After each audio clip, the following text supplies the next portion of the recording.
Assalamualaikum warahmatullahi wabarakatuh. Perkenalkan, nama saya Putri Rizky Rahmatillah dengan NIM 210802036. Jadi di sini saya akan mempresentasikan atau menjelaskan tentang pengambilan keputusan. Sebelum kita mengetahui arti dari pengambilan keputusan, alangkah baiknya kita mengetahui arti dari keputusan terlebih dahulu. Jadi, keputusan adalah proses penelusuran yang berawal dari latar belakang permasalahan, identifikasi permasalahan, hingga kepada terbentuknya kesimpulan atau rekomendasi agar permasalahan tersebut dapat terpecahkan.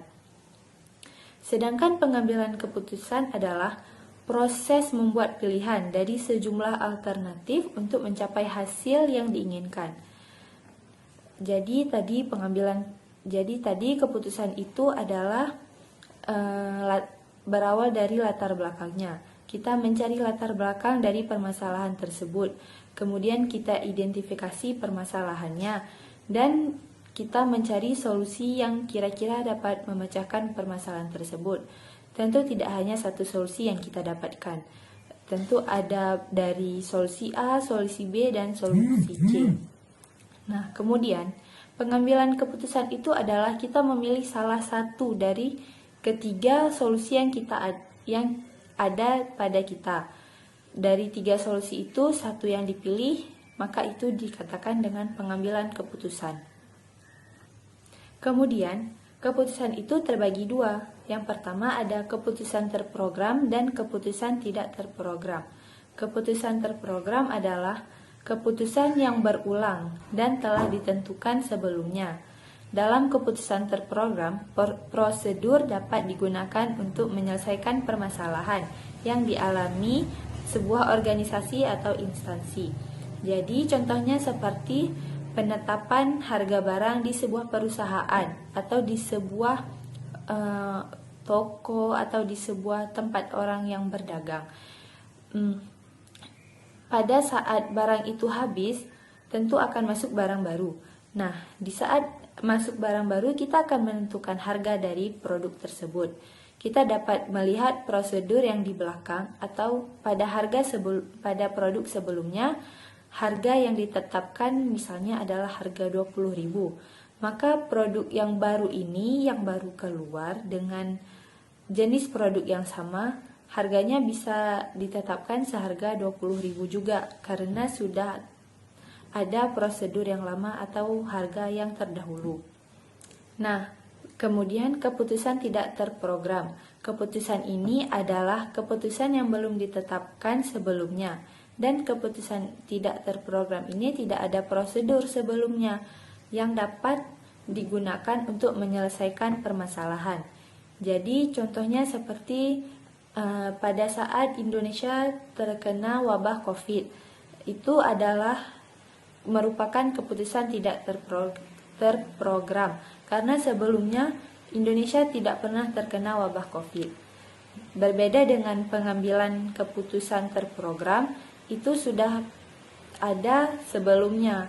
Maksudnya itu adalah seperti belajar dari pengalaman. Kita pernah mengalaminya sehingga keputusan yang kita ambil ke depannya itu kita tahu bagaimana yang baik jika keputusan terprogram.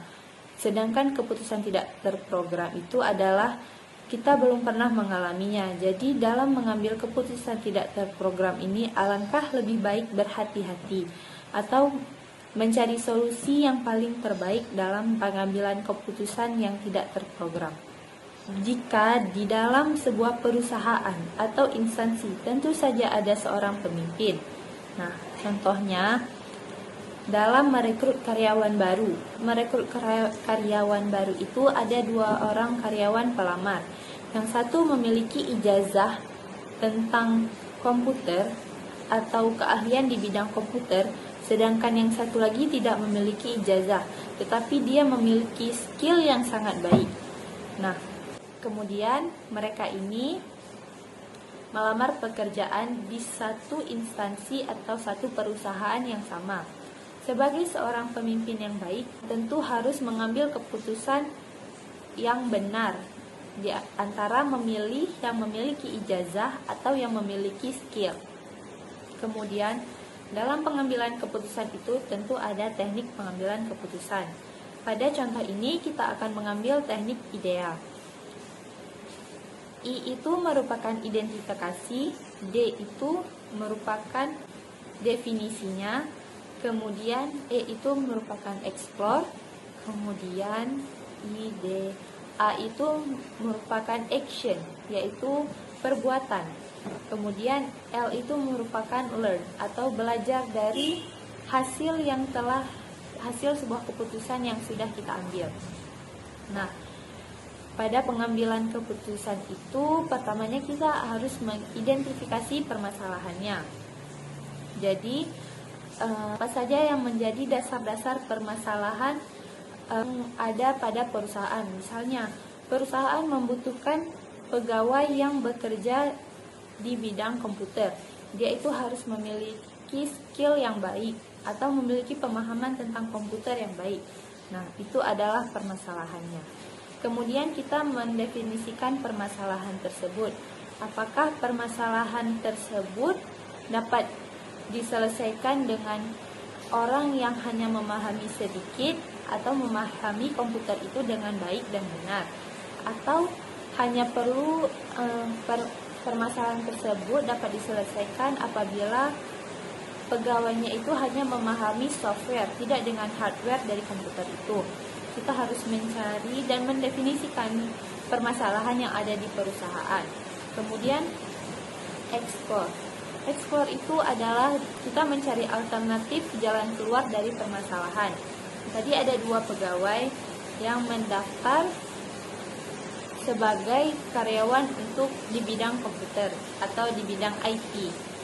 Nah, di sini kita dapat memberi ujian atau memberikan tes kepada kedua karyawan tersebut tentang permasalahan komputer. Maka nilainya yang tinggi atau nilainya yang baik itu dapat masuk ke dalam instansi atau kantor tersebut. Kemudian yang terakhir, learn itu adalah artinya melihat ke belakang, apakah yang dilakukan itu mendapatkan hasil yang baik atau tidak.